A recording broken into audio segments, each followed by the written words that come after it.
चक्षुन्मिलितं नमः श्रीचैतन्य मनोभीष्टं स्थापितं येन भूतले स्वयं रूपकदामह्यं ददाति सवदन्तिकं वन्देऽहं श्रीगुरो श्रीपदकमलं श्रीगुरो वैष्णवांश्च श्रीरूपं साग्रजातं सहगणरत्नाथं तं सजीवं साद्वैतं सावधूतं परिजनसहितं कृष्णचैतन्यदेवं श्रीराधा कृष्णपादां सावनललिता श्रीविशाखान्वितांश्च हे कृष्ण करुणा सिंधु दीनबन्धु जगत्पते गोपेश गोपकान्त राधाकान्त नमस्तुते सप्तकाञ्चन गौरंगी राधे वृंदावनेश्वरी ऋषभानुसुते प्रणमामि हरिप्रिये पाञ्चाकल्पतरुभ्यश्च कृपा सिन्धुभैव च पतितानां पावनेभ्यो वैष्णवेभ्यो नमो नमः कृष्ण चैतन्य प्रभु नित्यानंद श्री अद्वैत गदाधर शिवासदि गौर भक्तवृंद हरे Krishna Krishna Krishna Hare Hare Hare Ram Ram Ram Hare Hare Hare Krishna.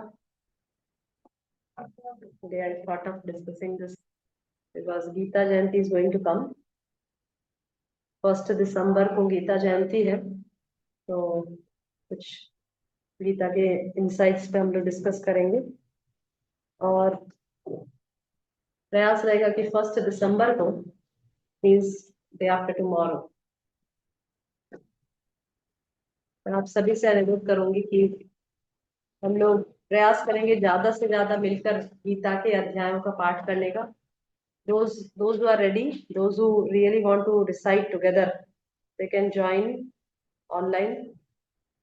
I will plan something on 1 December, but we can recite at least Bhagavad Gita main chapters, 10 and 15 and 12 and 18 like that.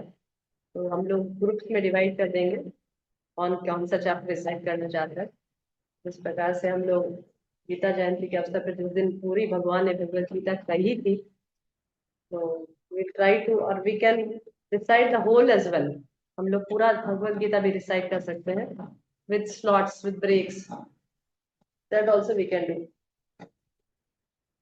Okay, so today's topic is 10 practical tips that we learn from the teachings of Bhagavad Gita।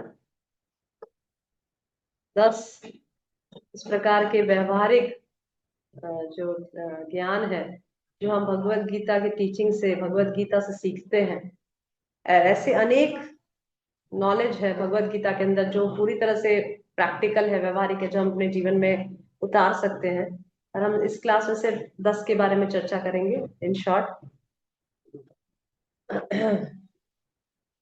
सबसे पहले तो जैसे कई लोग कहते हैं कि भगवत गीता, कई लोग हम पढ़ने के लिए कहते हैं तो कहते हैं कि भाई भगवत गीता हमारे जीवन से कैसे लिंक होती है, कैसे मेल खाती है, किस प्रकार से हमें मदद करती है। भगवान ने जो 5000 साल पहले जो गीता का ज्ञान अर्जुन को दिया था, तो वो किस प्रकार से हमें हेल्प करता है।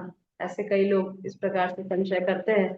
तो ऐसे लोगों को मैं बताना चाहूंगी कि भाई सबसे पहले तो भगवत गीता का ज्ञान अर्जुन को भगवान ने युद्ध भूमि में दिया था। That shows that when that battlefield itself is considered to be the most a place where something has to be told that is very urgent।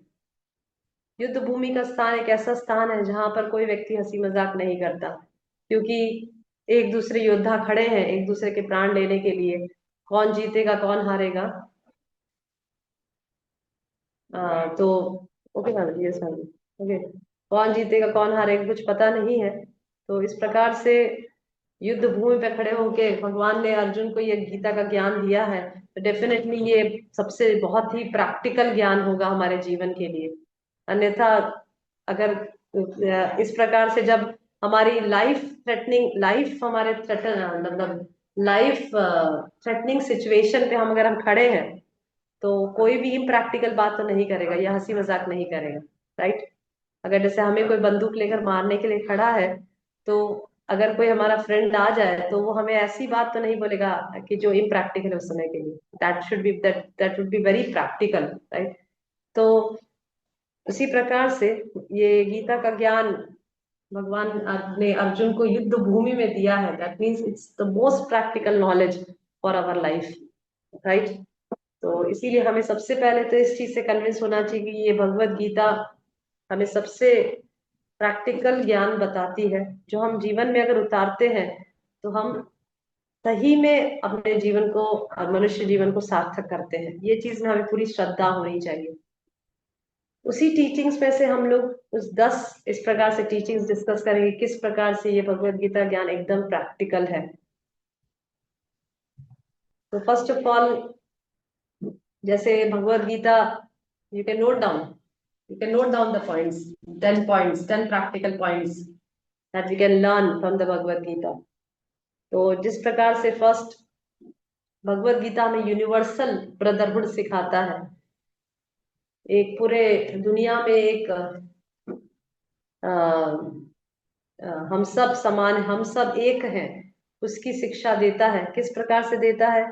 क्योंकि भगवत गीता का जो 5 मुख्य टॉपिक है, जीव, ईश्वर, प्रकृति, काल और कर्म, जो जिसपे जो 5 फीचर्स, जो 5 important aspects of Bhagavad Gita है, जीव, ईश्वर, प्रकृति, काल और कर्म, तो इसमें कहीं भी धर्म या एक सेक्ट की बात नहीं की है, विशेष एक कोई विशेष धर्म की बात नहीं की है। हिंदू, मुस्लिम, सिख, ईसाई सब धर्म की कहीं भी बात या कहीं भी चर्चा भगवत गीता के अंदर नहीं की गई है। और इवन भगवत गीता के अंत में 18 अध्याय में भगवान कह रहे हैं, सर्वधर्मान परित्यज्य माम एकम शरणम व्रज। भगवान तो सभी धर्मों का त्याग करने के लिए कह रहे हैं, राइट। इसीलिए ये भगवत गीता जो है वो किसी भी धर्म को, पर्टिकुलर हिंदू, मुस्लिम, इस प्रकार के कहीं भी इस प्रकार से भगवत गीता में कहीं भी चर्चा नहीं है। और इवन हम देखते हैं भगवान आत्मा का ज्ञान दे रहे हैं, देहि अस्मिन् यथा देहि, सेकंड चैप्टर में भगवान विस्तृत रूप से आत्मा के बारे में बता रहे हैं। आत्मा कभी मरती नहीं, कोई जला नहीं सकता, काट नहीं सकता। इस प्रकार से भगवान आत्मा ज्ञान सेकंड चैप्टर में दे रहे हैं, जो गीता का सार बताया गया है। और उसी उसी टॉपिक्स को भगवान विस्तार रूप में पूरी गीता में बताए हैं। तो वहां पे कहीं भी किसी भी पर्टिकुलर सेक्ट के बारे में चर्चा नहीं है, कि हिंदू या मुस्लिम या सिख या ऐसा ऐसा भगवान कहीं भी किसी भी जगह कोई इस प्रकार के शब्द यूज नहीं करते हैं। ये मनुष्यों के द्वारा डिविजन्स बताए गए हैं। भगवान इस प्रकार की कोई चर्चा या कोई टीचिंग हमें नहीं देते हैं। इसीलिए ये भगवत गीता सभी संप्रदाय, सभी धर्मों, सभी प्रकार से सेक्ट के लिए पूरी तरह से लागू होती है, पूरी तरह से प्रैक्टिकल है, राइट। क्योंकि मुस्लिम हो या क्रिश्चियन हो या हिंदू हो, हम सब जीवात्मा है। इवन भगवत गीता में भगवान 14.4, 14 अध्याय के फोर्थ श्लोक में भगवान बोलते हैं, सर्व योनिषु कौन्तेय मूर्तय संभवन्तेय तासाम ब्रह्म महद योनि अहम बीज प्रदापिता। भगवान बोल रहे हैं, अहम बीज प्रदापिता, मैं बीज देने वाला, I am the seed giving father and prakriti is your mother, right. Material nature is the mother and I am the seed giving father, right. तो इस प्रकार से भगवान और यूनिवर्सल ब्रदरहुड को फोकस कर रहे हैं कि मैं ही सभी का पिता हूँ। आई am the common father of all living beings in this universe. I am the common father of all, हम बीज प्रदापिता, मैं पूरे संसार का मैं ही पिता हूँ। That means we all are sons of the lord. तो being sons of the Lord, we all are brothers, right? So there is no question of fight, there is no question of enmity, there is no question of enviousness, jealousy, because the father is one. तो इस प्रकार से भगवत गीता में सबसे पहला practical teaching जो देता है वो देता है यूनिवर्सल ब्रदरहुड का। हम सब हम सब एक हैं। There is no difference, there is no division between the human beings because based on this sect, that we are Hindu, you are Muslim, you are Christian, you are Isai. No, Bhagavad Gita never teaches such things. Bhagavad Gita में इस प्रकार के कोई भी teachings नहीं दिया गया है। Okay, so that is the first thing. Next is, the first teaching is universal brotherhood. Second is, हम देखते हैं कि भगवद गीता में जब अर्जुन सैनयुर अभ्युर मध्य प्रथम फर्स्ट चैप्टर में भगवान अर्जुन भगवान से कहने, सैनयुर अभ्युर मध्य, ये जो रथ है वो दोनों सेनाओं के बीच में लेकर जाओ। और जब वहां पे दोनों सेनाओं के बीच में लेकर जाते हैं रथ को कृष्णा, क्योंकि कृष्ण भगवान कृष्ण सारथी हैं, तो दोनों सेनाओं के बीच में लेकर जाते हैं। और जब अर्जुन सभी अपने रिश्तेदारों को, अपने फ्रेंड्स, अपने गुरुजनों सबको देखते हैं तो वो मोहित हो जाते हैं, उनमें करुणा आ जाती है। और इस प्रकार से वो अपने धर्म को किस प्रकार से करें, वो क्या करें, he will become totally confused about his duties. ठीक है, तो इस प्रकार से जब डेंजर, इस प्रकार से जब दुविधा में जब अर्जुन पढ़ते हैं और जब बहुत ज्यादा विचलित हो जाते हैं, उनके हाथ से, जैसे पूरा डिस्क्रिप्शन फर्स्ट चैप्टर में आता है, तो अर्जुन अब संजय बता रहे हैं डिस्क्रिप्शन की, उनका मुंह सूखने लगता है, उनके हाथ के hair start standing on end, और the Gandiva start slipping from his hand, he started trembling। तो इस प्रकार से सारे सिम्टम्स अर्जुन दिखा रहे, because he is getting confused, right. तो उस समय जब अर्जुन कंफ्यूज हो जाते हैं, तब Arjun, he doesn't, when Arjun become confused, so he didn't lose hope। हम देखते हैं भगवत गीता में कि भगवान अर्जुन बहुत ज्यादा कंफ्यूज हो गए हैं अपने ड्यूटीज के मैं क्या करूं, मैं क्या ना करूं, इस विचार करके वो बहुत ज्यादा विचलित हो रहे हैं। तो ऐसे समय पे हम देखते हैं कि कई लोग अगर कंफ्यूज ज्यादा हो जाते हैं, डिप्रेशन में पहुंच जाते हैं, और then they ultimately they commit suicide, और दे डू समथिंग रॉन्ग, और they get into bad habits. Okay, पर यहाँ पे ऐसा नहीं है। जब अर्जुन कंफ्यूज हो जाते हैं अपने ड्यूटीज को, मैं क्या करूं, मेरे लिए क्या सही है, मेरे लिए क्या गलत है, तो he took a very good step. What step he took? He surrendered into the lord and said to the lord that you become my guru, right. कार्पण्य दोषोपहतः स्वभावा पृच्छामि त्वां धर्म सम्मूढ़ चेत यश्रेयशान् निश्चितं ब्रूहि तन्मे शिष्यस्ते हम साधि मां त्वां प्रपन्नम्। Arjun is saying, Shishyasya sadhi mam tvam prapanna. So Krishna being Bhakta Vatsala, the Lord being Bhakta Vatsala, is so dear to the devotees कि जब Krishna, he is eternally the friend of Arjuna। ऐसे तो भगवान अर्जुन के सखा हैं, ठीक है, पर जैसे ही अपने भक्त को जरूरत पड़ी वो अर्जुन के गुरु बन जाते हैं। he became the spiritual master, he became the counselor, he became the guide of Arjuna। ठीक है, और फिर this is how, so Krishna is saying, uh, so what Arjun is this, what second practical lessons we are learning from Bhagavad Gita, कि when we become confused, जब हम confuse हो जाते हैं, जब हमें समझ में नहीं आता कि हमारे लिए क्या अच्छा है क्या बुरा है, हम क्या करें हम क्या ना करें, तो what we should do, that is the second teaching that Bhagavad Gita says in 4.34 verse। तद्विधि प्रणिपातेन परिप्रश्नेन सेवया उपदेक्ष्यन्ति ते ज्ञानं ज्ञानिनस्तत्त्वदर्शिनः। Krishna is saying that when you become confused, then approach a spiritual master, inquire from him submissively and render service unto him। उनसे submissively inquire करिए, उनकी सेवा करिए, और इस प्रकार से अपनी दुविधा को दूर करके आध्यात्मिक मार्ग में प्रगति करिए, right? So that is the second lesson that we learn, that when we become confused in our life, जब हम कंफ्यूज हो जाते हैं, हम दुविधा में पड़ते हैं, हमारे लिए क्या अच्छा है हमारे लिए क्या बुरा है, तो हमें एक गुरु की शरण में जाना चाहिए और गुरु से मार्गदर्शन लेना चाहिए, जैसे अर्जुन ने किया। अर्जुन ऑल्सो बिकम कंफ्यूज ना, वो तो बहुत ज्यादा दुविधा में थे, मुझे क्या करना चाहिए, मैं कैसे गुरुजनों को मार सकता हूँ, और उन्होंने बहुत सारे रीजंस भी दिए ना मारने के, फाइटिंग ना करने के बहुत सारे रीजंस दिए अर्जुन ने। He gave so many reasons to Krishna कि भाई I will not fight because of these reasons, पर then he surrendered to the Lord। He said to the Lord that Sishyasте ham sadhi, now I am your disciple and you are my spiritual master।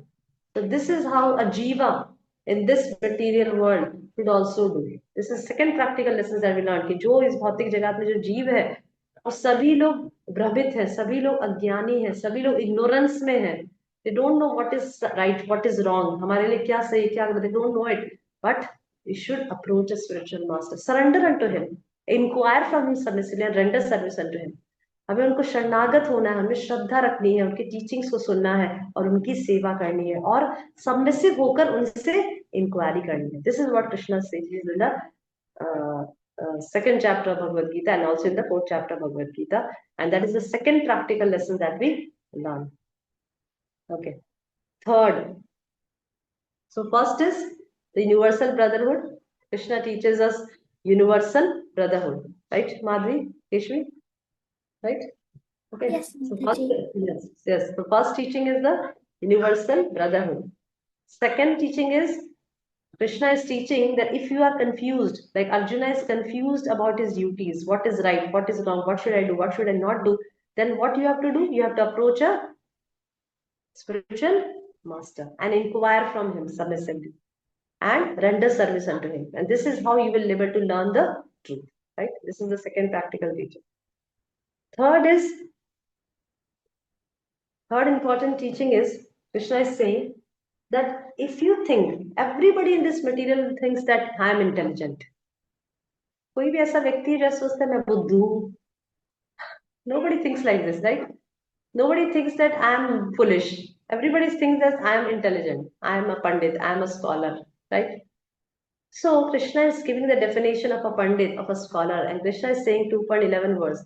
Asocyananva sochastvam pragyavadam sabhashashe gatasun agatasun sha nanu sochanti pandita. Krishna is saying that if you are a pandit, agar tum pandit ho, asocyan and vasochastha pragya. Pragya means you are talking like an intelligent person. Telling this to Krishna is telling this to Arjuna. What he is telling? That you are speaking like a pandit, but you are not behaving like a pandit. What is a pandit? Asocyan and vasochastam pragya vadamsta bhashase gatasun agatasum sha nanum sochanti panditam. A pandit, a wise person is who? Who neither lament for the living nor for the dead. जो कभी भी शरीर के लिए lament नहीं करता. Why?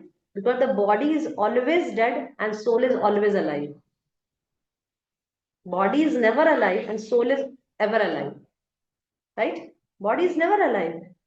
Body is never alive. Body is the dead matter and soul is ever alive. Soul never dies and body always dies. Right? So Krishna is giving the definition of a pandit. Krishna is telling Arjuna कि भाई तुम पंडित की तरह बातें कर रहे हो but you are not a pandit. क्यों? क्योंकि जो पंडित होता है वो शरीर के लिए शोक नहीं करता, वो आत्म तत्व के बारे में ज्ञान रखता है. Right? And then Krishna is saying that if you are really a pandit, you should know that what is the difference between matter and soul. So, agar third practical teaching of Bhagavad Gita is, if we really think ourselves to be a pandit or to be an intelligent person, then what we should do? We should be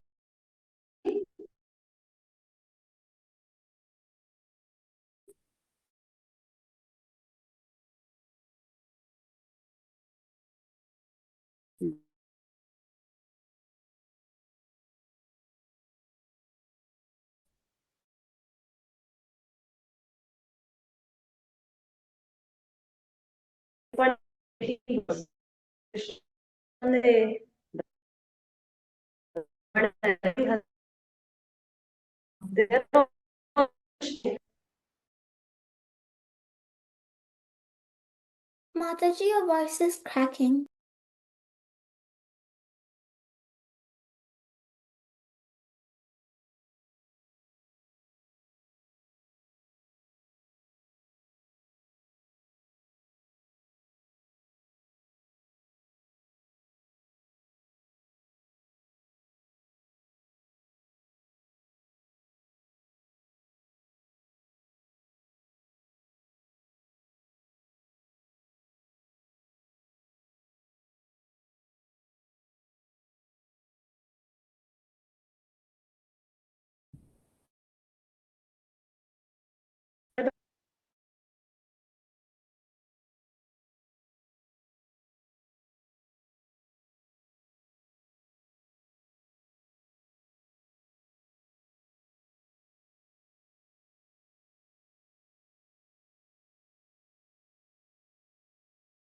Krishna Mataji, am I audible? Yes, Mataji. Okay. Okay, so Krishna is clearly giving the definition of a pandit. That a pandit is that person. हम कई बार हम लोग देखते हैं भौतिक जगत में कई लोग अपने आप को बहुत इंटेलिजेंट समझते हैं, राइट? वो सोचते हैं कि भाई स्कॉलरली डिग्री से व्यक्ति इंटेलिजेंट होता है, but Krishna is clearly giving the definition of a pandit of intelligent person in Bhagavad Gita in 2.11 and 5.18. Krishna is saying that Pandit, the wise person, is one who neither laments for the living nor for the dead. वो कभी शोक नहीं करता, वो शरीर के लिए कभी शोक नहीं करता. ही इज ऑलवेज इक्विपॉइज्ड, हमेशा इक्विपॉइज्ड रहता है for all living beings. Why? Because he sees all living beings as spirit, soul, part and parcel of Krishna. That is a pandit. ब्राह्मणे कवि अस्ति सुनी चैव सपाके च Pandita. He sees a cow, a meat eater, he sees a cow, a dog eater, elephant, Brahman, all as equals. That is a Pandit. Why? Because his vision is totally spiritual. He sees all living beings as spiritual. That is a real Pandit. So the third practical lesson that we learned from Bhagavad Gita, that if we think that we are intelligent, then we have to start thinking that we are not this body, we are spirit soul. When we start identifying ourselves as spirit souls and not this body, then only we are intelligent, otherwise not. When we start working for the soul, when we start working for the welfare of our soul, which we are, then only we are a pandit. We are fools. Whatever big degree we have, कितनी भी बड़ी degree हमारे पास क्यों ना हो, अगर हम सिर्फ शरीर के लिए काम करते हैं, हम क्यों ना बड़े साइंटिस्ट क्यों ना हो, हम पीएचडीज क्यों ना हो, हम बड़े बड़े आईटीएस क्यों ना हो, पर अगर हम सिर्फ शरीर के लिए काम करते हैं तो हम मूर्ख हैं, ऐसे भगवान गीता में कह रहे हैं. और जो व्यक्ति भले ही वो इतना स्कॉलरली ना हो, पर अगर आत्मा के लिए कार्य करता है, आत्मा के कल्याण के लिए कार्य कर मनुष्य जीवन को लगाता है, तो वह पंडित है. This is the third practical lesson that we learn from the Bhagavat Gita. Okay. Okay. So the first was, yes, Madhvi, first one. What is the first one? First was it's universal brotherhood. We're all brothers. Second, yes, Madhvi, second one. Second. She's sitting like an idiot up there, इसमें movie. Yes, Madhvi. Okay, Keshvi, what was the second one? Mataji, if you become confused, then we have to always go to a guru. Yes, very good. And what is the third one? The third one is, if we think that we're a wise person, we should always believe that we're not the body, we're the soul. Very good. Perfect. Yes. So these are the three practical teachings that we learned. Okay, coming to the fourth one. Now, in the fourth one, Krishna is saying, Arjuna, in Bhagavad Gita, we see that Krishna, in the second chapter, gives so many description of the soul. आत्मा के बारे में बहुत सारा ज्ञान दे रहे हैं second chapter में.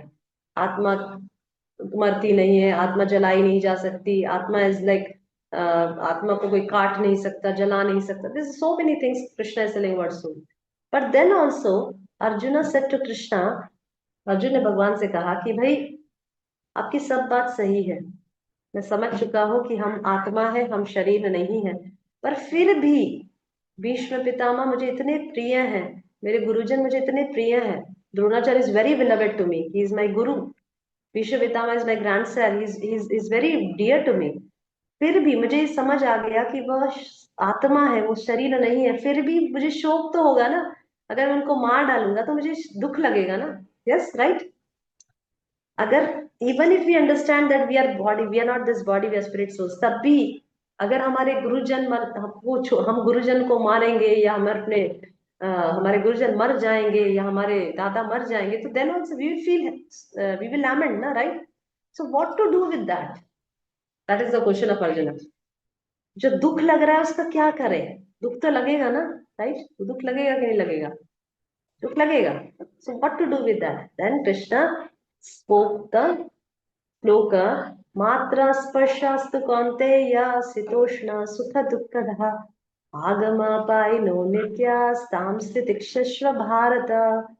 Yes Arjun, definitely you will feel sorry. आपको दुख लगेगा, डेफिनेटली आपको दुख लगेगा, आपको खराब लगेगा जब आपके गुरुजन मर जाएंगे, but then you have to tolerate. ताम स्थितिक्षस्व भारत. There is no way out.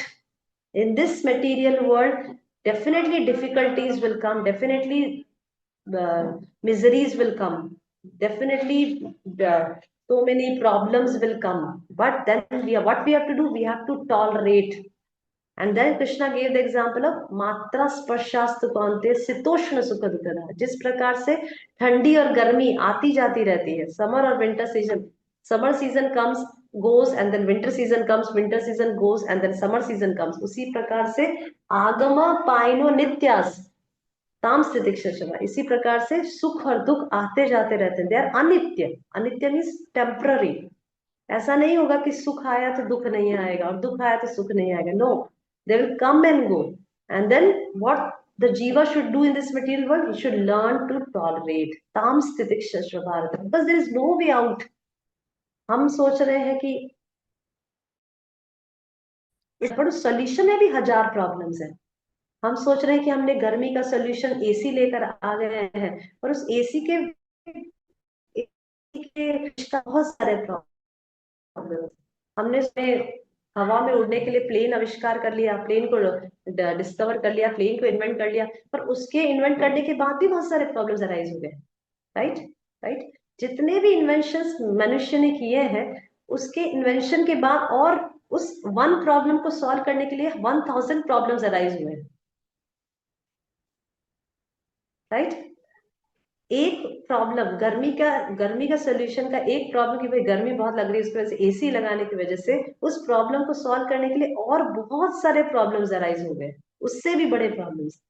That's why Krishna is saying that don't try to adjust in this material world, because how much adjustment you will do. Just try to tolerate, just move with whatever situation you have. Just try to tolerate the situation and try to progress in the spiritual life. That only we can do. That is the fourth lesson Krishna is teaching in the Bhagavad Gita, that try to tolerate without being disturbed. One should learn to tolerate without being disturbed. Right? Okay. For example, there is one story. एक story है. एक बच्चा था, तो वो हमेशा वो कुछ टॉलरेट नहीं करता था. He doesn't want to tolerate anything. जैसे ही उसको कोई कुछ बोलता था, he just started shouting, fighting, hitting. Okay. तो एक बार उसके एक टीचर ने देखा कि ये कुछ टॉलरेट नहीं करता. He tries to, the teacher wants to teach him a lesson. तो उसने कहा कि ओके, आपको कोई चीज आए, you do nothing, you don't get provoked. आप प्रवोक मत हो, आप उत्तेजित मत हो, आपको कोई प्रोवोकिंग सिचुएशन आए, आप प्रवोक मत हो. You wait for a minute. और उस टीचर ने उसको बहुत सारे पेबल्स दिए, बहुत सारे स्टोन्स दिए, एक बैग ऑफ स्टोन्स, और कहा कि whenever such provoking situation, जिसमें आपको बहुत गुस्सा आ रहा है, आपको दूसरों के ऊपर बहुत ज्यादा क्रोध आ रहा है, आप एक पेबल उसमें से कुछ मत करिए, जब गुस्सा आए तो कुछ मत करिए, उस पेबल को, एक स्टोन उसमें से निकालिए और स्टोन को इतनी जोर से फेंकिए कि बहुत दूर जाके गिरे. Right? Understood Yashvi? Getting? Okay. Okay, so the boy said, okay, I will do it. So eventually time passes. Then he went to the school, or such situation came. His friend did something and he got provoked. अभी उसको बहुत गुस्सा आ रहा है, but he remembered the word of his guru, of his teacher, and then he took out one stone from that bag and went out. Meanwhile, he went out and threw the pebble as far as he can. इतनी जोर से फेंका pebble as far as he can, and then he came back to the classroom. But in this meanwhile, ये जब समय in this meanwhile, when he came back to his class, he felt that okay, no problem. His anger get destroyed. He's now no more angry. He thought that okay, ठीक है, कोई बात नहीं, जाने दो उसको. Okay, so gradually he realized, ऐसे करके एक के बाद जैसे जैसे प्रोवोकिंग सिचुएशंस आ रहा था, जब वो टॉलरेट नहीं कर पा रहा था, he took out one stone, he go out and just threw it as far as he can. But when he comes back, he realizes that now he's not angry, he's peaceful. Then after few days, after few months, the teacher came back and he said that what happened, now how you are feeling now? He said, I'm feeling far better. Why? You know why? Because whenever such provoking situations come, when he used to be angry before, now he is being patient. तो वो जो duration है, जब he wants to do something, he wants to revolt, he wants to rebel, जब वो कुछ होता है, वो उसको झगड़ा करना है, उसको मारपीट करनी है, at that time he doesn't do anything. This is a very good solution for those who is short tempered. जो लोग बहुत short tempered होते हैं उनके लिए बहुत अच्छा solution है कि जब आपके पास ऐसे सिचुएशन आती है, जब आप बहुत गुस्सा हो जाते हैं या आप बहुत किसी के ऊपर बहुत ज्यादा चिल्लाने लगते हैं, तो पहले चीज ये करिए कि आप कुछ मत बोलिए. Don't let your mouth open, don't open your mouth and leave that place. First thing, don't open your mouth, leave that place, go to somewhere else, and after 5 or 10 minutes you will see that जो आपको क्रोध, इतना जो क्रोध आ रहा था, it will gradually get destroyed. It will no more be there.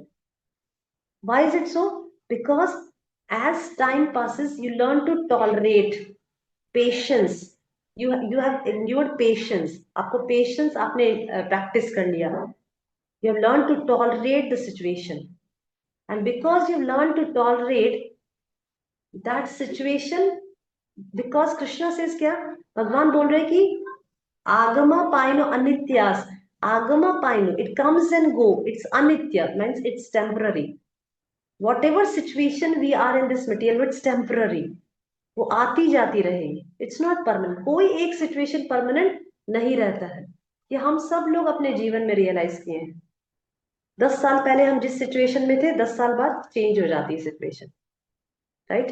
तो इसीलिए क्या करना है, भगवान क्या बोल रहे थे, the best thing is just tolerate the situation and try to practice your devotional life, try to practice devotional service as sincerely as you can, and just go on with this material world. This is the fourth practical teaching Krishna is giving to Arjuna and to us, that tam stitiksha bharata.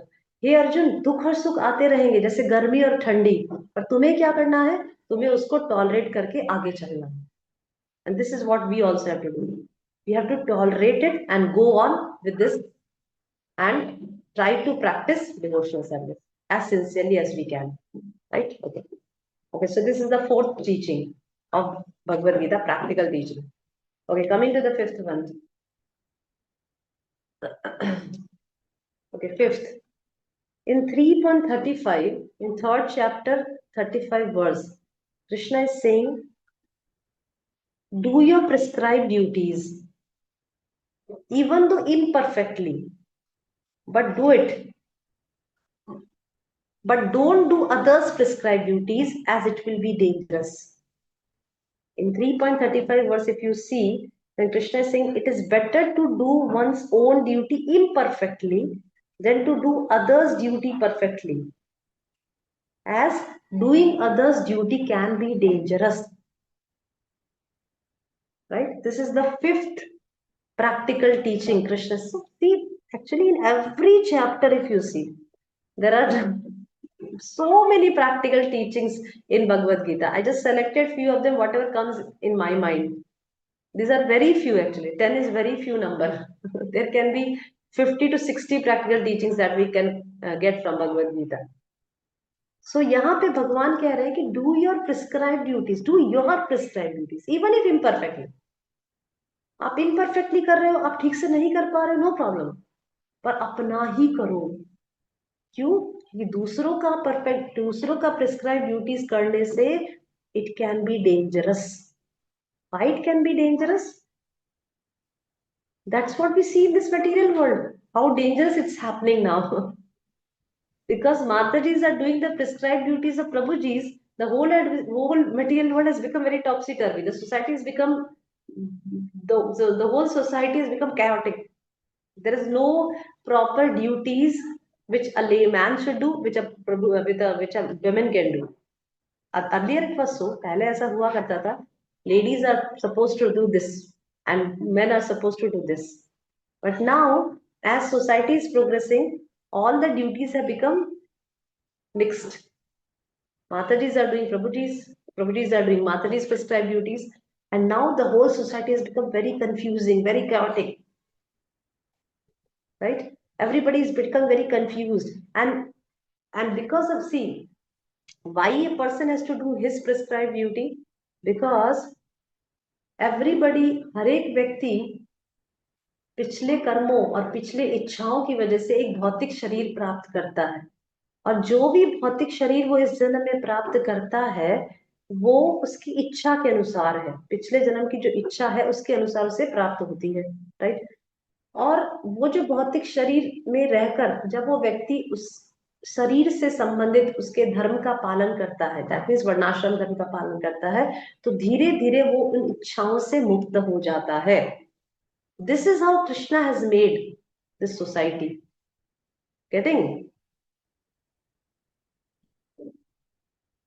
Getting what I said? I'm saying that whatever, depending upon the karma and the desire in the previous life, whatever body a person has got, based on that body, if a person does his own prescribed duty, then gradually he will be freed from that desires because of which he has got that, he or she has got that body. ऐसा prescribe duties बनाया गया है, जैसे स्त्रियों के लिए जो prescribe duties बनाए गए हैं वो उनकी प्यूरिफिकेशन के लिए बनाए गए हैं। जो भी प्रिस्क्राइब ड्यूटीज भगवान ने शरीर संबंधित जो वर्णाश्रम धर्म बनाए हैं वो उनके प्यूरिफिकेशन के लिए बनाए हैं, ताकि वो प्रिस्क्राइब ड्यूटी करके व्यक्ति सत्व गुण में स्थित हो जाए और ग्रेजुअली इच्छाओं से मुक्त होकर, इस भौतिक जगत की इच्छाएं, भौतिक जगत के आसक्तियों से मुक्त होकर आध्यात्मिक प्रगति करे। This is how the prescribed duties have been made by the Lord. These prescribed duties मतलब क्या होता है? Prescribed. Prescribed means that which is prescribed in the Shastras, not by us, not by me, but in the Shastras. That means that which is ordained by the Lord. Dharmam tu shakshat bhagavad pranitam. Dharmam tu shakshat bhagavad pranitam. That means it is ordained, it is given by the Lord, not by me, not by government, but by the Lord himself. Right? So Krishna is saying the fifth practical teaching that we learn from Bhagavad Gita, Krishna is stressing on Arjuna that do your prescribed duty. अगर आपका prescribed duty क्षत्रिय होके युद्ध करना है तो वही करो, even though imperfectly, no problem. ठीक से नहीं कर पा रहे, no problem, but do that only. Why? Because it's for your purification. अगर आप ऐसा नहीं करोगे तो it can be dangerous. क्यों? That's what we see in the society. Dangerous हो ही रहा है ना, dangerous. Now ladies are become very stressful. They are leading a very stressful life. They are getting confused. क्यों? क्योंकि जो prescribed duties उनके लिए बनाया गया था वह छोड़ के वो जो पुरुषों की prescribed duties है, बाहर जाके काम करना, बाहर जाके पैसे कमाना, बाहर के जो भी इकोनॉमिक रिस्पॉन्सिबिलिटीज ये सब लेना, ये सब स्त्रियों के लिए नहीं बनाया भगवान ने। भगवान ने तो कहा कि भाई घर में रहकर हाउस वर्क करना, घर को मैनेज करना, बच्चों को कृष्णा कॉन्शियस में बड़ा करना, पूरी फैमिली को कृष्णा कॉन्शियसनेस में एटमोस्फेयर में अच्छे से रखना। That is what duties are given by ladies. But हम अपनी ड्यूटीज छोड़ के we want to do the duties of men, and because of that there is so much confusion in the society. The society is getting degraded because of that. That's why Krishna is saying that it can be dangerous. Don't do it. Right? So this is the fifth practical teaching that we get from Bhagavad Gita, that do your prescribed duty. ठीक से नहीं कर पा रहे, no problem. Krishna is saying no problem. हम अच्छे से नहीं कर पा रहे, हम अच्छे से अपना काम नहीं कर पा रहे, as a women we are not able to do perfectly, no problem. Krishna से मुझे कोई प्रॉब्लम नहीं है, do it imperfectly, no problem, but do it, right? And if you do another's prescribed duty it will be dangerous. So what is better? It's better that we do our prescribed duties. That is pleasing to the Lord.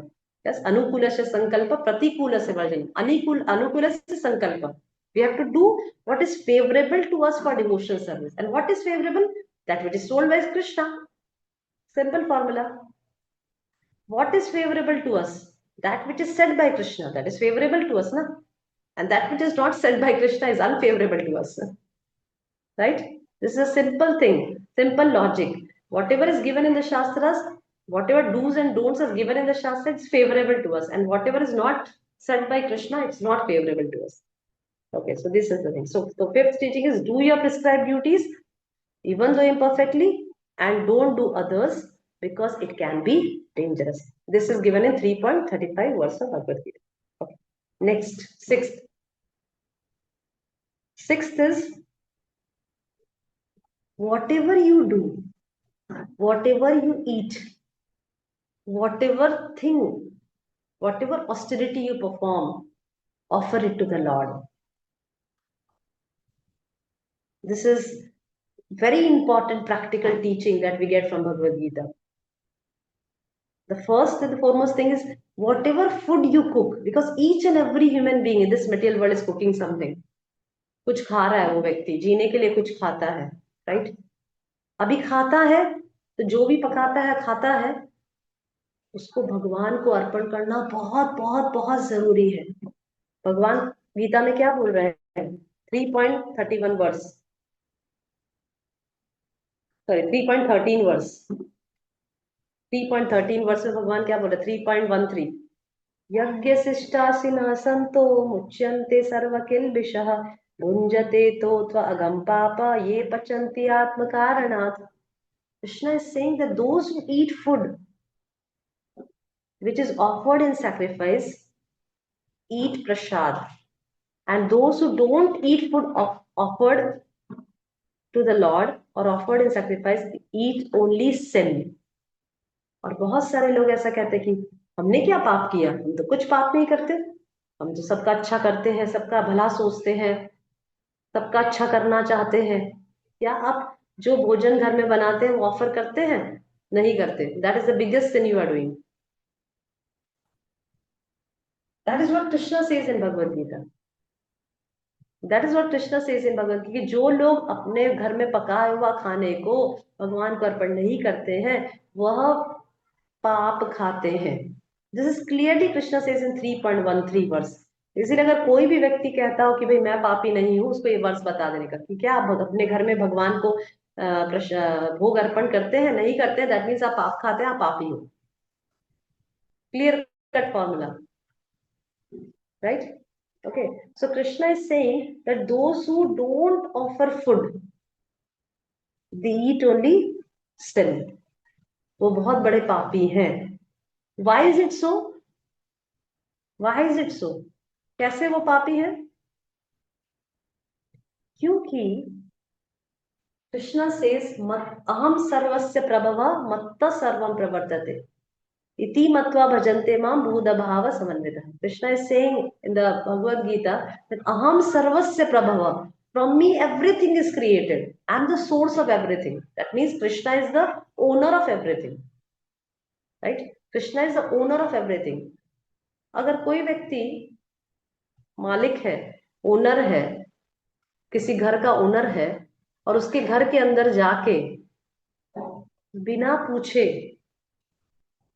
हम कोई सामान लेकर आ जाएं और अपने घर में रख लें, तो हम क्या समझे जाएंगे? Thief, Mataji. यस, क्या समझे जाएंगे? Thief, चोर Mataji. माताजी. चोर समझे जाएंगे, राइट? चोर समझे जाएंगे ना आदमी, चोर समझे जाएंगे. अगर हम किसी मालिक के घर में, किसी के घर में जाके कोई चीज ले आए और अपने बिना पूछे ले आए और अपने घर में रख लें, तो क्या समझे जाएंगे? चोर समझे जाएंगे. हमें पुलिस पकड़ के लेकर जाएगी, राइट? पकड़ के ले जाएगी. पर अगर हम वही चीज किसी मालिक, किसी के घर में, जिसका घर है उसके घर में जाएं और इस चीज को मालिक को बोले कि भाई देखिए ये चीज है, ये आपकी चीज है और ये आप ही को अर्पण, और मैं अपने यूज के लिए मैं आपको दिखा रहा हूँ, ये चीज मैं आपको दिखा रहा हूँ, आपको अर्पण कर रहा हूँ, ये आपकी चीज है, मैं आपको अर्पण कर रहा हूँ, ठीक है? और उनसे परमिशन लेकर आप उसको यूज करें, तो क्या आप चोर समझे जाएंगे? नो माताजी. हम चोर नहीं समझे जाएंगे. दोनों सिचुएशन में हम चीजों को अपने घर में ला रहे हैं, पर एक सिचुएशन में हम उनसे पूछ नहीं रहे, मालिक को पूछते नहीं, चुपचाप छुपके से मालिक से पूछे बिना चुपचाप उस चीज को लाकर अपने घर में रख लेते हैं। और दूसरे केस में हम मालिक से पूछते हैं, परमिशन लेते हैं, उनको दिखाते हैं कि भाई ये चीज मैं ले रहा हूँ, और फिर यूज करते हैं। ठीक है, तो हम चोर नहीं कहलाते। Similar with food also. हम भगवान का दिया हुआ सब कुछ खाते हैं। बीज भी भगवान ने क्रिएट किया है, बीज जमीन में बोते हैं वो भी भगवान की है, वर्षा भी भगवान दे रहे हैं जिसकी वजह से पेड़ पौधे उग रहे हैं, और जो फल उग रहा है वो भी भगवान की कृपा से, सूर्य की रोशनी भी भगवान दे रहे हैं, सब कुछ भगवान दे रहे हैं। पर हम भगवान से पूछे बिना, भगवान को अर्पण किए बिना खा लेते। हमसे जैसा बड़ा चोर कौन होगा फिर? और जब हम भगवान को अर्पण करते, क्या भगवान खाते हैं? भगवान खाते हैं, पर भगवान खाते हैं पर वो हमारा लेते हैं? कुछ भी नहीं लेते। भाई, because what is that verse in Brahma संहिता?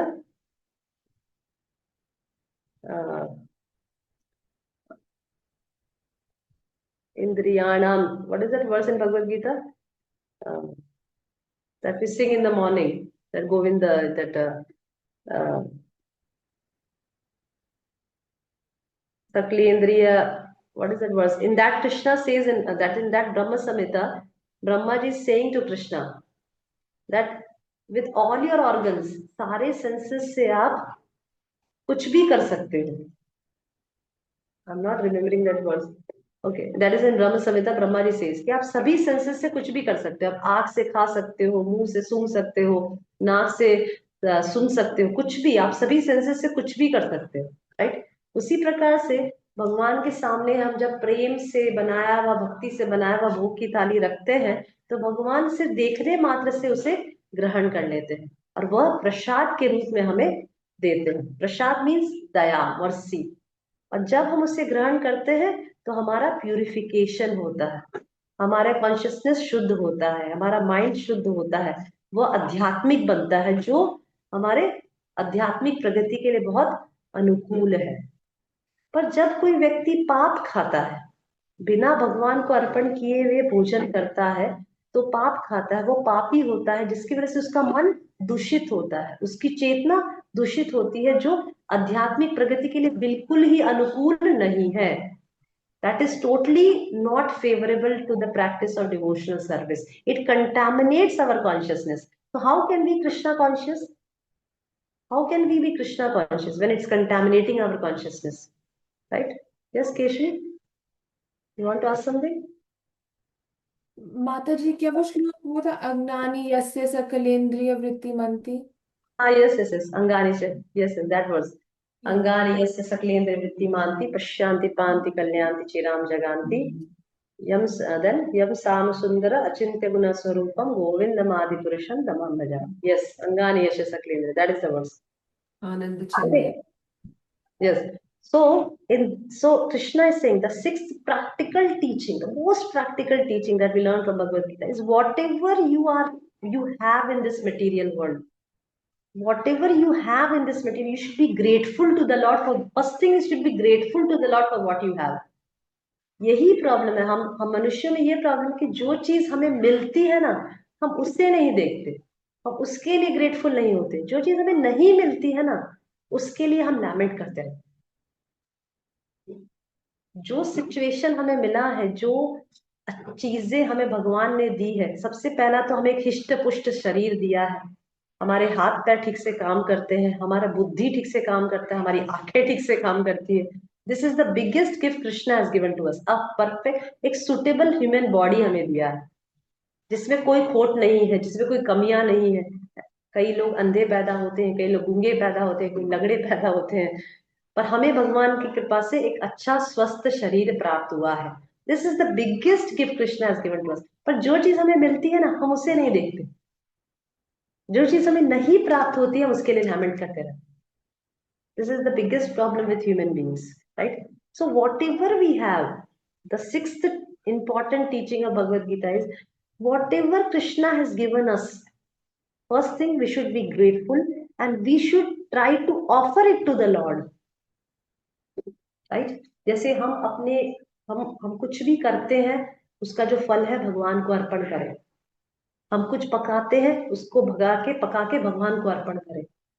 कुछ भी जो भी हम दान करते हैं, भगवान के लिए करें, भक्तों के लिए करें, मंदिर में करें। जो भी हम करते हैं वो भगवान को अर्पण करके करें। क्यों? यह सोचकर कि जो भी मेरा है वो सब भगवान का ही तो है। अगर हम बहुत बुद्धिमान हैं, हम अपना बहुत बुद्धिमान है, समझ लो हम बहुत मैथ्स में बहुत इंटेलिजेंट है या किसी क्रिएटिव चीजों में बहुत इंटेलिजेंट, तो अपनी उस क्रिएटिविटी को भगवान को अर्पण करें। क्या सोचकर कि भगवान ये क्रिएटिविटी भी तो आपसे ही आ रही है, राइट? तो sixth teaching is whatever we have we should offer it to the Lord, because everything belongs to the Lord. This is the sixth and most practical teaching of Bhagavad Gita. Otherwise, what will happen? We will become very sinful. We will become a thief. हम चोर बन जाएंगे। और चोर कैसे शांति से जी सकता है? चोर कैसे जी सकता है शांति से? How can a thief be happy? चोर क्या खुश हो सकता है क्या? Can a chore be happy in this material world? No. Chore can never be happy. A thief can never be happy. And thief cannot have a peaceful mind. Can a thief have a peaceful mind? No, he cannot have a peaceful mind, क्योंकि हमेशा उसे डर बना रहता है कि कब मुझे पुलिस पकड़ के ले जाएगी। उसी प्रकार से कर्मियों को हमेशा डर बना रहता है कि कब यमदूत आके मुझे पकड़ के लेकर जाएंगे, right? Okay, six, okay, seventh, another seventh practical teaching of Bhagavad Gita is choose association wisely. Choose your association wisely and develop good qualities. Choose your association wisely and develop good qualities. This is the seventh very important teaching of Bhagavad Gita. Practical, very practical. Choose your association wisely. Why is it so? Because association frame our personality. Association frame our personality. For example, I will tell you one story. एक बच्चा था, उसकी माँ ने उसके school में admission कराया। वो बच्चा बहुत अच्छा था, पर उसके स्कूल में बहुत ही खराब एसोसिएशन की वजह से वो धीरे धीरे सब खराब चीजें बोलने लगा, अब्यूजिव वर्ड्स बोलने लगा, खराब हैबिट्स हो गए उसके। तो एक बार उसकी माँ ने उसको करेक्ट करने के लिए उसको 2 एप्पल दिखाए, एक सड़ा हुआ एप्पल, एक रॉटन एप्पल और एक अच्छा एप्पल, और दोनों एप्पल को साथ में रख दिया। क्योंकि वो रॉटन एप्पल को अच्छे एप्पल के साथ रखा, धीरे धीरे 1 या 2 दिन में वो जो अच्छा एप्पल था वो भी सड़ने लगा। तब उसकी माँ ने समझाया कि जब कोई खराब वस्तु के साथ अच्छी वस्तु होती है तो वो वस्तु भी खराब होने लग जाती है, राइट? इसीलिए हम ऐसा ना सोचे कि अरे मैं तो भक्ति में बहुत स्ट्रांग हूँ, मैं तो किसी का भी संग करूंगा तो भी मुझे मेरी कॉन्शियसनेस सेम रहेगी। No, it's not like that. Actually, our consciousness is like it can anytime it can fall down from Krishna conscious. It's always fall down only. हमारा तो ऐसा कुछ है नहीं। We are very rarely Krishna conscious. Very 24 hours में बहुत कम समय हम Krishna conscious बन सकते हैं। That means if we are not Krishna conscious, that means we are Maya conscious. दो ही कॉन्शियस हो सकता है, या तो कृष्णा कॉन्शियस या माया कॉन्शियस। इसीलिए हमारे फॉल डाउन का तो सवाल ही नहीं उठता, क्योंकि जो व्यक्ति नीचे ही गिरा हुआ है उसका गिरने का क्या सवाल उठे? जो उठा हुआ है या ऊपर है उसका गिरने का सवाल उठता, हम तो गिरे हुए ही हैं, ठीक है? इसीलिए हम जैसे लोगों के लिए हमें एसोसिएशन बहुत वाइजली चूज करना चाहिए कि हम किसका संग करते हैं। क्यों? क्योंकि एसोसिएशन से हमारी पर्सनैलिटी बनती है। अगर हम बहुत ही स्ट्रिक्ट भक्तों का एसोसिएशन करते हैं तो हम भी बहुत भक्ति में जल्दी प्रगति करते हैं। We also progress very fast in spiritual life. And so that's why in Bhagavad Gita the relevant words for this is 2.62 and 63.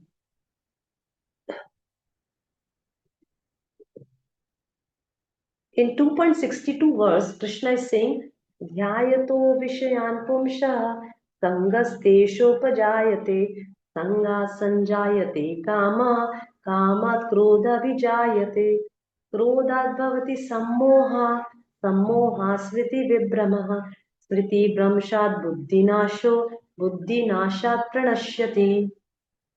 Okay, in the 2.62 and 63 verse, Krishna is saying, Dhyayato Vishayan Pumsha Sangas Tesho Upajayate. While contemplating the objects of the senses, a person develops attachment for them. अगर कोई व्यक्ति बहुत भोग विलासी, जो इस भौतिक जगत में बहुत एंजॉयमेंट करने की टेंडेंसी रखता है, उसका संग करता है. जैसे फॉर एग्जाम्पल एक बच्चा है, वो ऐसे उसके फ्रेंड्स हैं जो बहुत शौकीन हैं गैजेट्स के, मोबाइल्स के और अलग अलग चीजें खरीदने के. तो जब वो उनके घर जाता है और देखता है, वाह कितनी अच्छे अच्छे इनके तो आईफोन्स हैं, मेरे पास तो कुछ भी ऐसा गैजेट नहीं है. तो he start first thing Krishna is saying is ध्यायतो विषयान पुंसा. A person starts contemplating the object. सबसे पहला क्या करते हैं, सबसे पहली चीज आती है हमारे माइंड में. माइंड में स्टार्ट कंटेम्पलेटिंग, ये आईफोन अगर मेरे पास होता तो, if I could have purchase this iPhone, then ध्यायतो विषयान पुंसा संगस तेषोपजायते. Then he starts developing attachment. संगात संजायते कामा, then he develop a desire. See how Krishna is teaching the flow.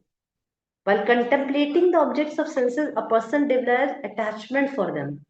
And from the attachment, lust develops. Lust means desire to have it.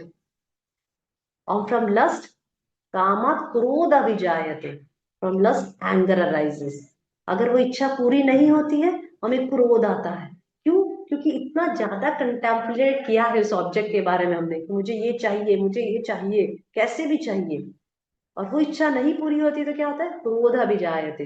क्रोधात् भवति सम्मोहा सम्मोहात् स्मृति विभ्रमः स्मृति भ्रंशात् बुद्धिनाशो बुद्धिनाशात् प्रणश्यति. किस प्रकार से क्रोध आने पर हमारी बुद्धि का नाश होता है, वी बिकम डिल्यूशनड. इसीलिए हम देखते हैं कि कई बार व्यक्ति क्रोध में ऐसे कार्य कर पाता है जो वो सोच भी नहीं सकता और बाद में ही रियलाइजेस, अरे मुझे ये नहीं करना चाहिए. वाई? बिकॉज क्रोधात् भवति सम्मोह. क्रोध व्यक्ति को पूरी तरह से डिल्यूशन कर देती है. क्या सही है क्या गलत है, वो जो फैकल्टी है जो हमारे ब्रेन में जो समझाती है क्या सही क्या गलत, उसको पूरी तरह से ढक देती है क्रोध. That's why in Krodha, a person does such things which after that he realizes that he shouldn't have done it. ऐसा हो जाता है इतना ज्यादा. इसीलिए, और क्रोध का कारण क्या है, काम. कामेश क्रोधेश रजोगुण समुद्र. कामेश, फ्रॉम क्रोध comes from काम. Kam means desire, intensive desire to get that, right? Okay, so Krishna is saying that's why Krishna is saying that you should have good association. When you choose your association very wisely, then such types of things will not happen. Because जब आप devotees का association करते हैं, तब devotees help us you to remember Krishna more, help us you to do Shravanam and Kirtanam, to think about Krishna, to remember Krishna, to serve Krishna, to worship Krishna. This is what the devotees will teach you, right? Okay, so this is the 7 practical teaching that Krishna is teaching. That choose your association wisely and develop good qualities, right? Okay, 7. Okay, 8. Okay, 8. The 6th chapter of Bhagavad Gita, which is called Dhyana Yoga. भगवान वहां पे मन के बारे में बात कर रहे हैं, क्योंकि ध्यान करना है, अष्टांग योग करना है, तो सबसे इंपॉर्टेंट क्या है, कंट्रोलिंग द माइंड. तो वहां पे so the eighth practical teaching of Bhagavad Gita is to control the mind. Control the mind, control, keep the mind control through bhakti yoga. भक्ति के द्वारा, through the practice of devotional service, by chanting the mahamantra properly, keep the mind controlled. Why? Krishna is saying in the Bhagavad Gita in the 6th chapter, Udaredatmanatmanam na atmanam avsadayet atmeva hi atmano bandhur atmeva ripuratmanah. Krishna is telling that Udaret atmanatmanam, deliver yourself with the mind. If you if you do not control the mind, then mind will be your biggest enemy. And if you control the mind, then mind is your biggest friend.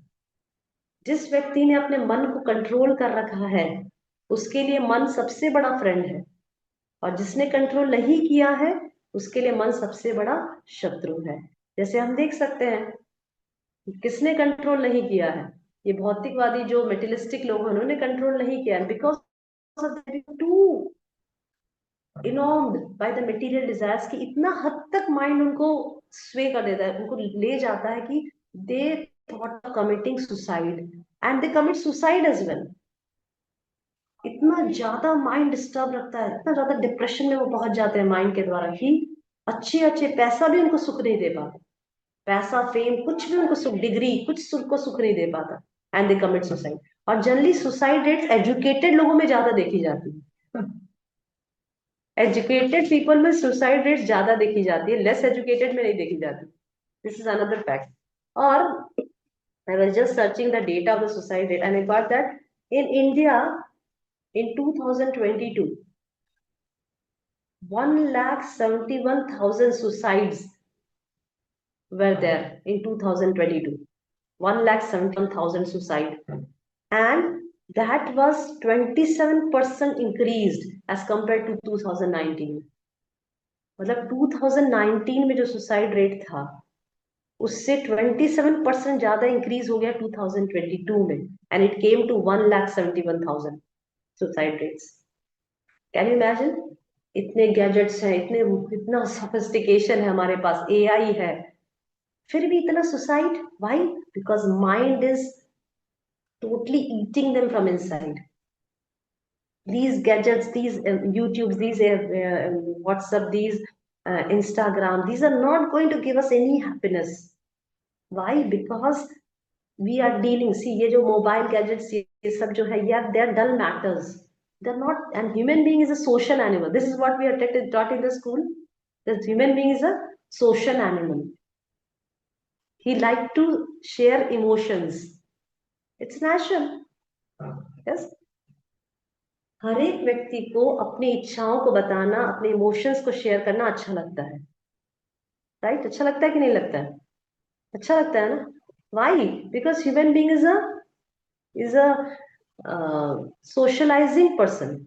मनुष्य जो होता है वो socializing पसंद करता है. He wants to make friends, he wants to share emotion. But this gadgets, they are emotionless, they are robots. They can not, वो हमसे आदान प्रदान नहीं कर पाते हैं. हम सिर्फ उनको देख सकते हैं, बट दे कैन नॉट, क्या बोलते हैं, रेसिप्रोकेट विद अस, राइट? और because of this, the human beings also dealing too much with the gadgets, they become very dull, and they started having depression in their mind. And because of this,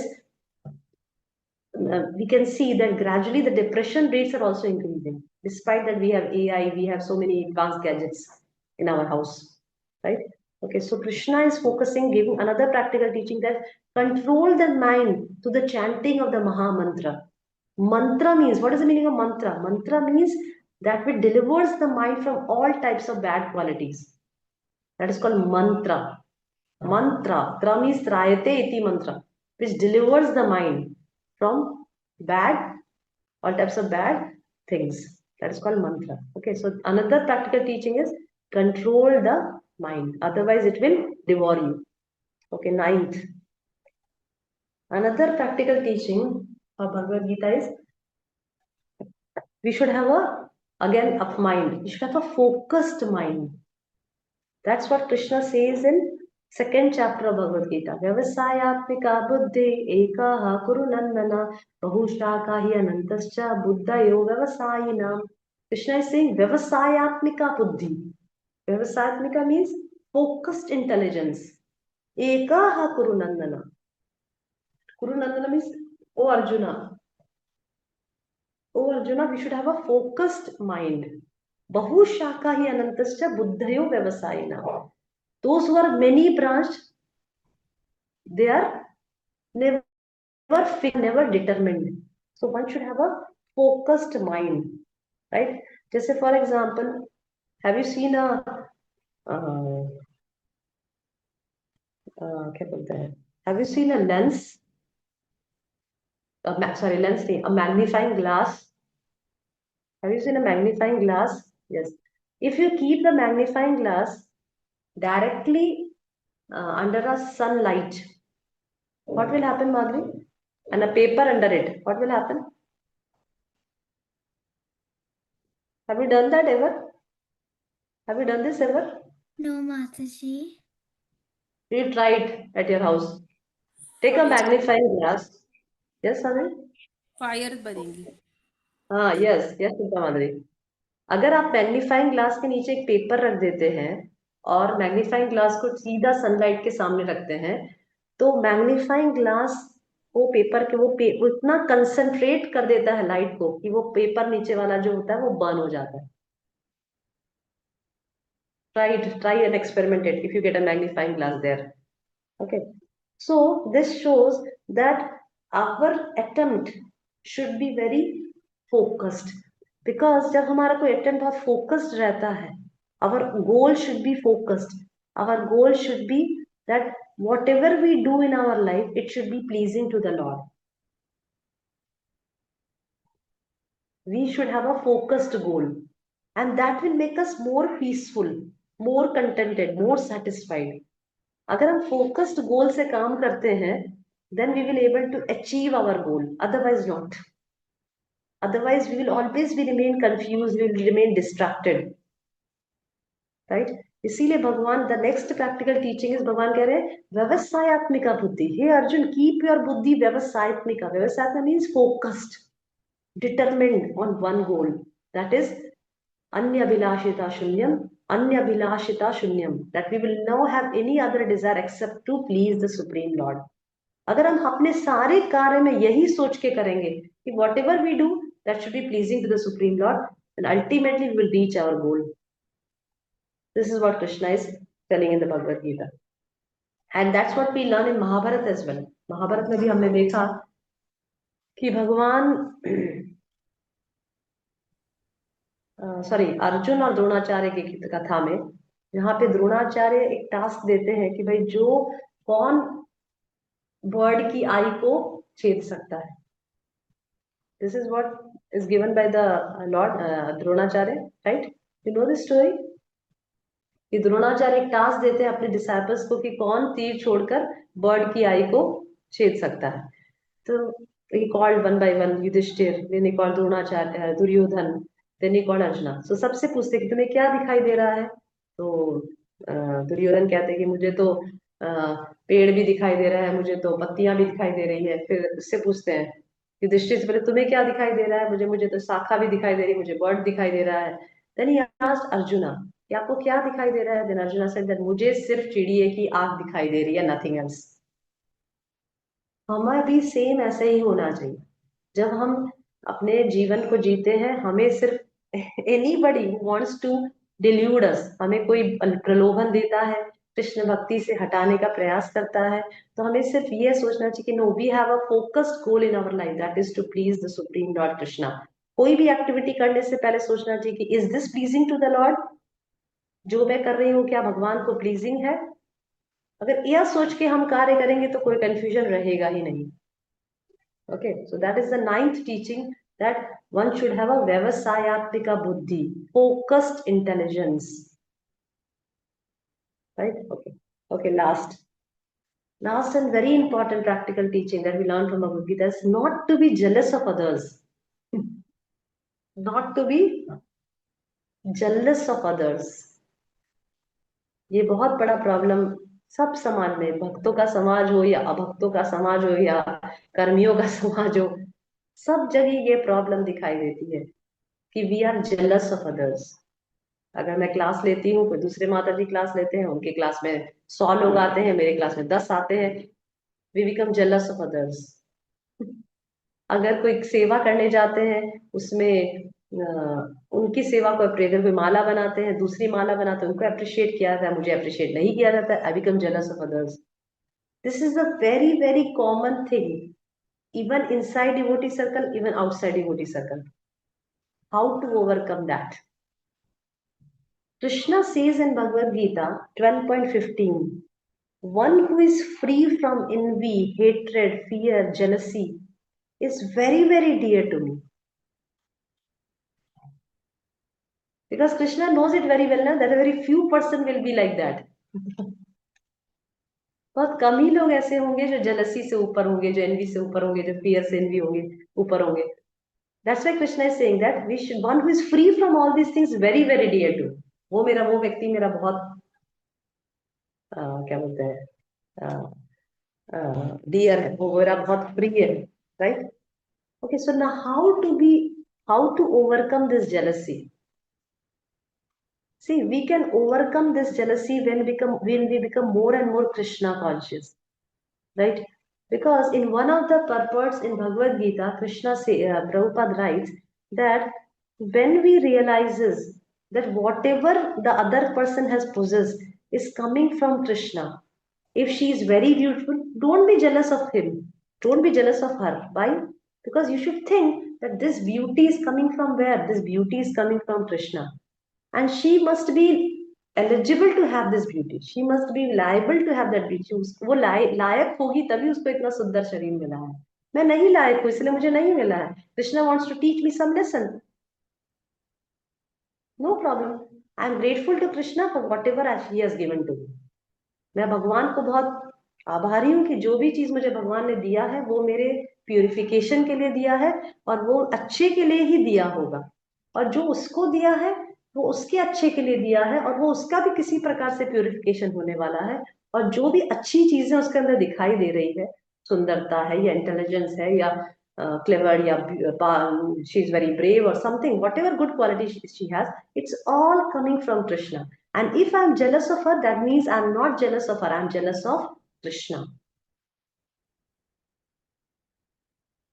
मैं उससे jealous नहीं हूँ, उसकी qualities से jealous अगर मैं हो रही हूँ तो मैं उससे jealous नहीं हो रही, मैं भगवान से jealous हो रही, क्योंकि ये जो क्वालिटीज उसके अंदर आई है वो किससे आई है? भगवान से आई है. भगवान ने उसको दिया है वो qualities. If we understand this thing, then we will never be jealous of anybody. Why? Because when we realize that everything is coming from Krishna, then we should be grateful to the Lord कि भगवान आप कितना सुंदर सुंदर चीजें बनाए हैं. And that person is liable, वो लायबल है, वो एलिजिबल है, उसने मिला. और मैं एलिजिबल नहीं हूं, मुझे नहीं मिला. It's good for me, it's for my purification. जो भी मुझे मिला that is what I am eligible to get. If a human being remains contented and satisfied with whatever he has got, he will never be jealous of others, right? और generally followers में ऐसा बहुत jealousy होता है, beat man beat women. मेरे इतने सारे YouTube में फॉलोअर्स हैं, मेरे चैनल के इतने सारे सब्सक्राइबर्स हैं. This is how what we feel ना. हम चैनल बनाते हैं, she has 1K subscribers but she has 10K subscribers. We feel jealous, right? अरे मुझे तो आता ही नहीं कुछ बोले, मुझे तो कुछ ज्ञान ही नहीं है. But we have to think, we have to see that a person has so many followers. What does it mean? भाई बहुत सारे आपके फॉलोअर्स हैं और फिर वो फॉलोअर्स आपकी प्रशंसा करते हैं, राइट? वो फॉलोअर्स आपकी वाहवाह कर रहे हैं, आपके इतने सारे सब्सक्राइबर्स हैं और फिर आपकी दुनिया आपकी वाहवाह कर रही है जिसकी वजह से आपको बहुत फेम मिल रहा है. ये सभी चीजों में आप कृष्ण प्रेम कहाँ पाएंगे? कृष्ण भक्ति कहाँ पा रहे हैं? Getting? Why we are preaching Bhagavad Gita? We are preaching Bhagavad Gita because Krishna says in Bhagavad Gita that those who preach my knowledge of Bhagavad Gita, they are very dear to me. That's why we are preaching Bhagavad Gita. We are not preaching Bhagavad Gita, we are not teaching Bhagavad Gita because I want to have so many subscribers, so many YouTube subscribers, so many followers. अगर मैं ऐसा सोच रही हूँ कि मेरे बहुत सारे सब्सक्राइबर्स हो जाएं, मेरे बहुत सारे फॉलोअर्स हो जाएं और फिर बहुत सारे फॉलोअर्स होंगे, बहुत सारा फेम बढ़ेगा, बहुत सारा लोग मेरी वाहवाह करेंगे, पर ये सब चीजों में कृष्ण भक्ति और कृष्ण प्रेम कहाँ पर है? This is what we should think कि अल्टीमेटली उद्देश्य क्या है? To get Krishna prem, to get Krishna bhakti. पर ये सब चीजों में तो कोई कृष्ण भक्ति या कृष्ण प्रेम दिखाई नहीं दे रहा. अगर कोई somebody who is a teacher who thinks that मेरे बहुत सारे फॉलोअर्स हो जाए, फिर बहुत सारे फॉलोअर्स होंगे, बहुत सारे लोग मेरे अप्रिशिएट करेंगे, बहुत सारा फेम मिलेगा, बहुत सारे सब्सक्राइबर्स होंगे, पर ये सब में तो the ultimate goal to please the supreme lord Krishna वो तो है ही नहीं. Nowhere it's coming. And Chaitanya Mahaprabhu says, "Na dhanam, na janam, na sundarim, kavitam, jagadish kamay, mam janmani janmaneshwari bhavatam bhaktirate ayatukitvai." This is what Chaitanya Mahaprabhu is telling in Shikshastakam. Right? Okay, so we should, the remedy to get free from this jealousy is, first of all, we feel grateful to whatever the Lord has given. We should feel contented. We should feel satisfied for whatever the Lord has given to us. And whatever good things others have, we should feel the greatness in that also to the Lord. That whatever the Lord is so great that He has given such good qualities to that person. And at the same time, we should try to imbibe in us also such good qualities, not by jealousy. Jealous होकर वो qualities को अंदर हम imbibe मत करिए, उनसे सीखने का प्रयास करिए कि इसमें ये अच्छी क्वालिटी है, मैं भी उसको सीखूंगी. ये सोच कर नहीं कि चल तेरे इतने सब्सक्राइबर है, मैं भी इतने सब्सक्राइबर करके मानूंगी. Not out of jealousy, but out of inspiration. Inspire होके काम करिए. राइट? जैसे गोलोक वृंदावन में भी वैसा होता है. गोलोक वृंदावन में भी एक भक्त दूसरे भक्त को देखकर कि कृष्णा को कितना अच्छा सब कर रहा है, तो not out of jealousy but out of inspiration कि अगर कोई अच्छा बुक डिस्ट्रीब्यूशन कर रहा है तो मैं भी अच्छा बुक डिस्ट्रीब्यूशन करूंगी, मैं उससे सीखूंगी कि कैसे अच्छा बुक डिस्ट्रीब्यूशन करना है. ऐसा नहीं कि अच्छा ये इतना अच्छा कर रहा है, मैं भी इसके कंपैरिजन में, मैं भी इसके कंपटीशन में उतरूंगी. No, not by just consciousness. Okay. Okay, so these are some of the 10 practical teachings that we should learn from Bhagavad Gita. Okay, now Madhvi and Keshvi will tell 5 Keshvi and 5 Madhvi. Okay, first 5 Keshvi. So the first point teaches us that we're all universal brothers. We are all brothers. And the second rule teaches us that when you become confused or when you're distressed, then always go to a guru, always go to a teacher. Right. Yeah, and bona fide guru. And then rule 3 is like if you think yourself as a wise person, as a scholar, then you should always remember that you're not the body, you're the soul. And the fourth point teaches us that when you ever become angry, learn to tolerate that anger, because the anger and happiness come in like winter and summer seasons. So try to always tolerate the anger.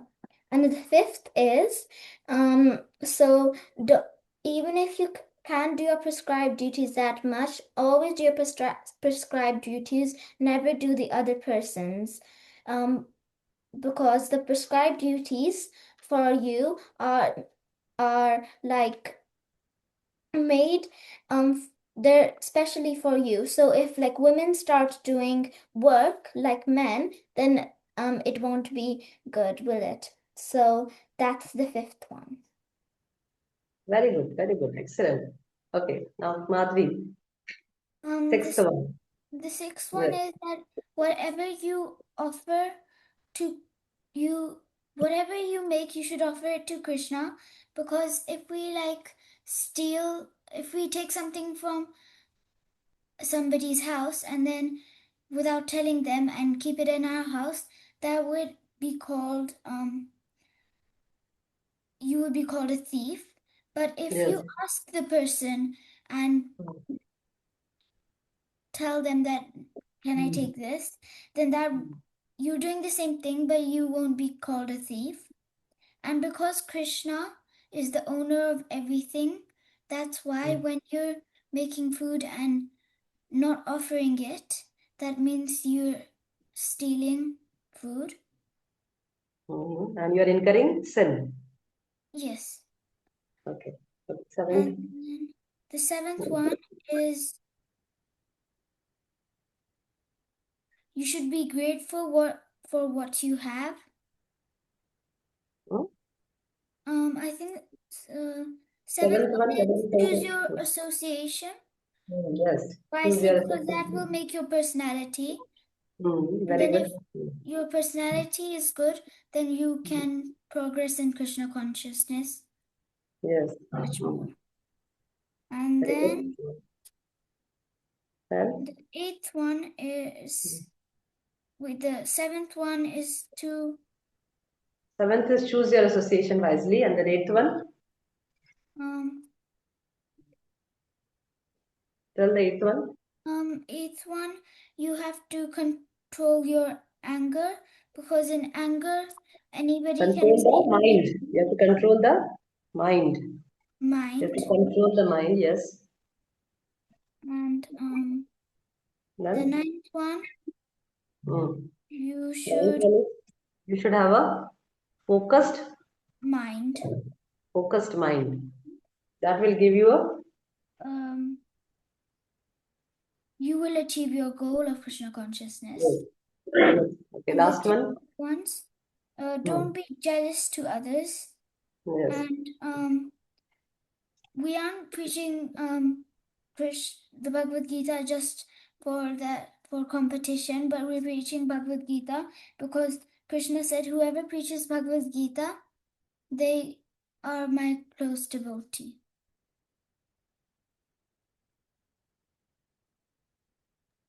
Okay. Thank you. Thank you, Keshi and Madhvi, for your replies. Okay, any questions, any comments? I'm ending the class.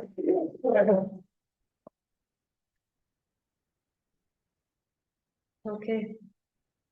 Okay, so we'll meet on Monday. This time we will meet on Monday because Monday is Gita. Yes, Keshvi, you want to ask something? Mataji, I wanted to ask in the first point, which speaks about universal brotherhood. To Yes, substantiate this point, what are the best shlokas for this one? You were speaking about Yes. Jiva, See, Krishna. for the first, yes, for the universal brotherhood, the first important point is, as Prabhupada says, that Bhagavad Gita deals with 5 aspects: Jiva, Ishvara, Prakriti, Kal, and Karma. These are the 5 aspects with which Bhagavad Gita deals. This is written in Bhagavad Gita itself. Not a particular sloka is there, but it's there in Bhagavad Gita, commentaries by Prabhupada as well as the Acharyas, that Bhagavad Gita deals with the 5 aspects: Jiva, Ishvara, Prakriti, Kal, and Karma. And this shows that Bhagavad Gita doesn't deal with any particular dharma. Right? This is the first thing. Second is that Krishna himself says in the last chapter, the Sarva Dharman Parityajya Mamekam Sharanam Praja. That Krishna is saying that abandon all varieties of religion and come to and surrender unto me. So Krishna is saying that the ultimate dharma of all jivas is to surrender unto Lord Krishna. Right? So this is also another point of universal brotherhood. And third point is 14.4 verse, where Krishna is saying that Aham Bija Pradapita, I am the seed giving father. I am the father of everyone, and material nature is the mother. So because Krishna is the universal father of each and every living being in this material world, so all of us are brothers, right? So how can there be क्या बोलते हैं, unequanimity? मतलब there will be differences between brothers when father is one. So this shows that there is universal brotherhood in this material world. So the Bhagavad Gita is teaching that we are all human beings, we all are living beings, we are spirit souls, and we are part and parcel of Krishna. Thank you, Mataji. Okay, so thank you very much for joining today. Because of Saturday, the many Matajis couldn't join. No problem. I will share the recording in the group. Hare Krishna. Will meet on Monday. I wish put a schedule for Monday. Who is going to recite which chapter? And this is how, if you cooperate, we can recite the whole of Bhagavad Gita with 2 sessions, in the morning and in the evening. So let's see how we can do it. Okay. Okay, thank you very much. Vancha kalpatarvaisha vipasindudaevcha pattanam pavanebhyo vaishnavebhyo namo namaha. Anand koti vaishnava bhaktivinoda ki jai, Srila Prabhupada ki jai. Hare Krishna. Pranam. Hare Krishna, Madhvi, Keshvi, Hare Hare Krishna. Krishna. Mataji. Thank you. Pranam. Hare Krishna.